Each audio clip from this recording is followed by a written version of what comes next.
ഇന്ന് പഴനിയിലേക്കുള്ള യാത്ര തുടങ്ങുകയാണ്. ഈ യാത്രയിൽ ഇതുവരെയും പറയാത്ത കുറേ കാര്യങ്ങൾ നമുക്ക് എൻ്റെ യൂട്യൂബ് ചാനലിലൂടെ നമുക്ക് കാണാവുന്നതാണ്.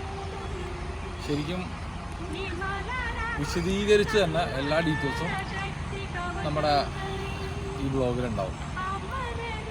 ഓം ശരണ ഭഗവാൻ.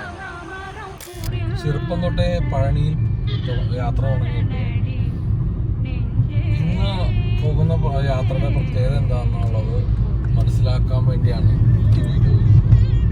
മെയ് മാസം 30 തീയതിക്ക് ഒരുപാട് പ്രത്യേകത ഉണ്ട്. വൈശാഖ മാസത്തിലെ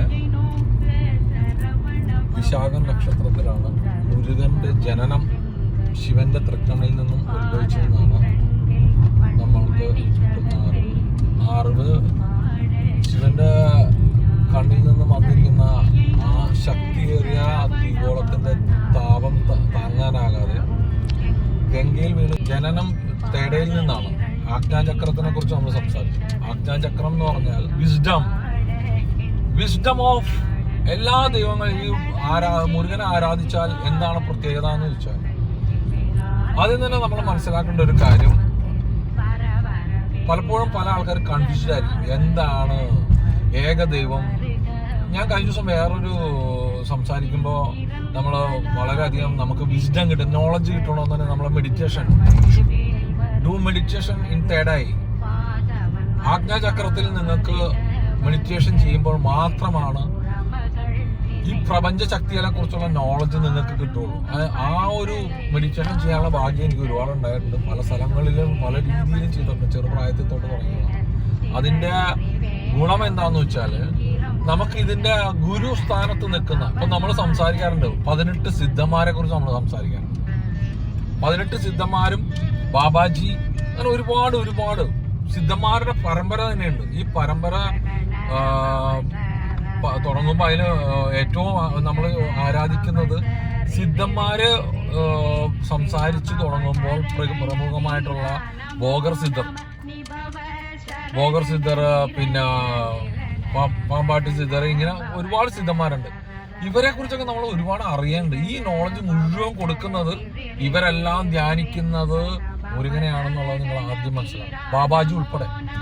സോ ഇത് ഈ പിന്നീട് ഉണ്ടാവുമ്പോൾ പിന്നീട് നമ്മുടെ ആൾക്കാര് ആ ഒരു പ്രാർത്ഥന ഗുരുവിനെയും ആ ശക്തിയെയും കൂട്ടി പ്രാർത്ഥിച്ചു കഴിഞ്ഞാൽ അത് നല്ല റിസൾട്ട് കിട്ടുന്നതാണ്.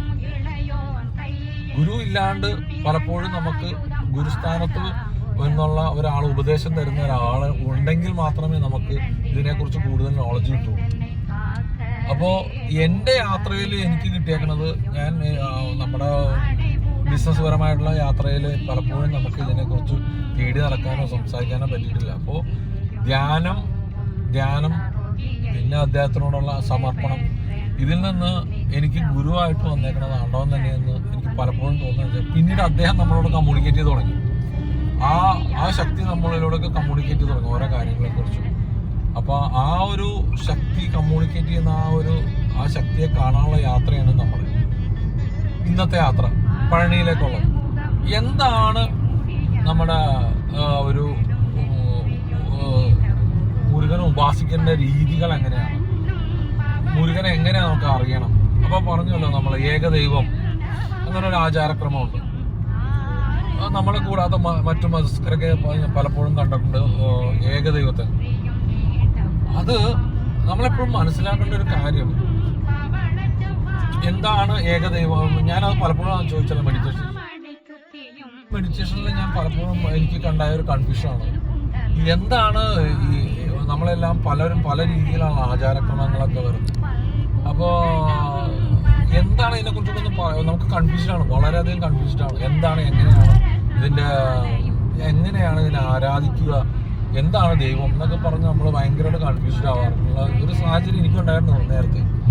അതിനുള്ള പറയാനുള്ള ഒരു കാര്യം, നമ്മൾ ജനിക്കുമ്പോൾ തന്നെ നമുക്ക് കുറേ കാര്യങ്ങൾ ഫിക്സ് ചെയ്ത് തന്നെയാണ് നമ്മളിവിടെ വരുന്നത്. നമ്മുടെ കർമ്മഫലം എന്ന് പറയും പഴയത്, അത് കുറേ നമ്മളിവിടെ അനുഭവിച്ചേ പറ്റുള്ളൂ.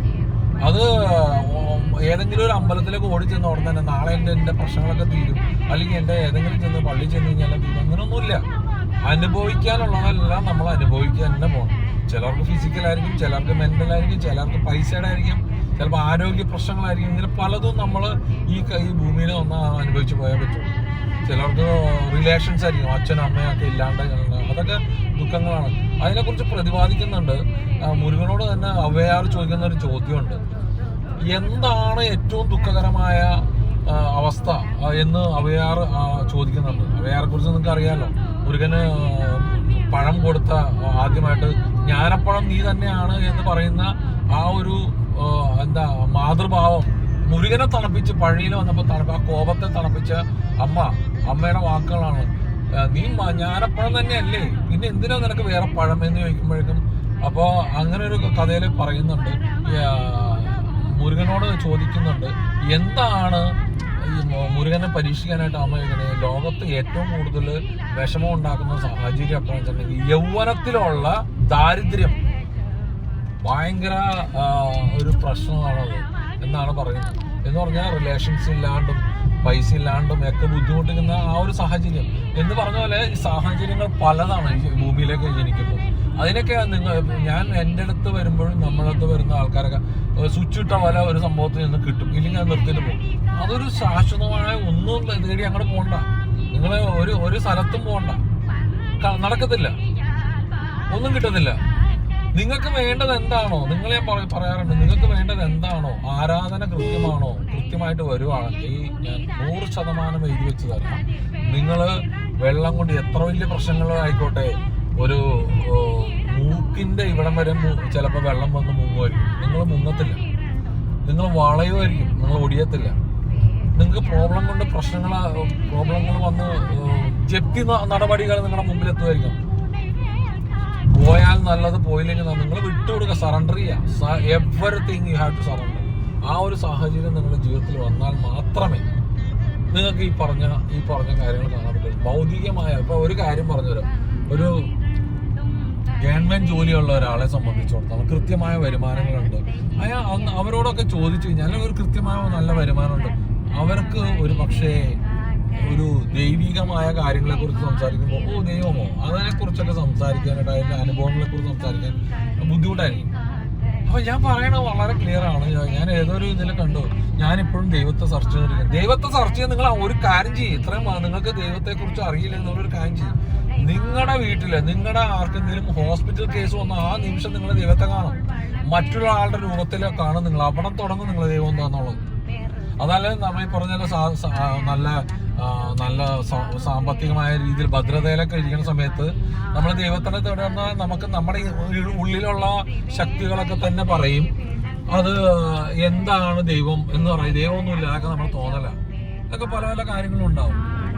അപ്പൊ എനിക്ക് പറഞ്ഞു തരാനുള്ള ഒരു കാര്യം വളരെ ക്ലിയർ ആണ്. നമുക്ക് ദൈവത്തെ കണ്ടെത്താൻ ചിലപ്പോൾ ദൈവം നമ്മളെ പല പരീക്ഷണങ്ങളിലെ കൂടി ചാടിച്ചു കൊണ്ടുപോകും.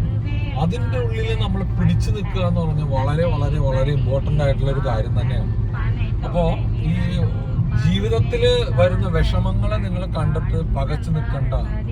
അപ്പോൾ അടുത്ത ചോദ്യം വന്ന ആ ചോദ്യത്തില് അടുത്ത ചോദ്യം എന്താണ്, എങ്ങനെയാണ് നമ്മുടെ ഏകദൈവമാണോ ബഹുദൈവമാണോ, ഇതൊക്കെ പറയുന്ന രീതിയുണ്ടല്ലോ.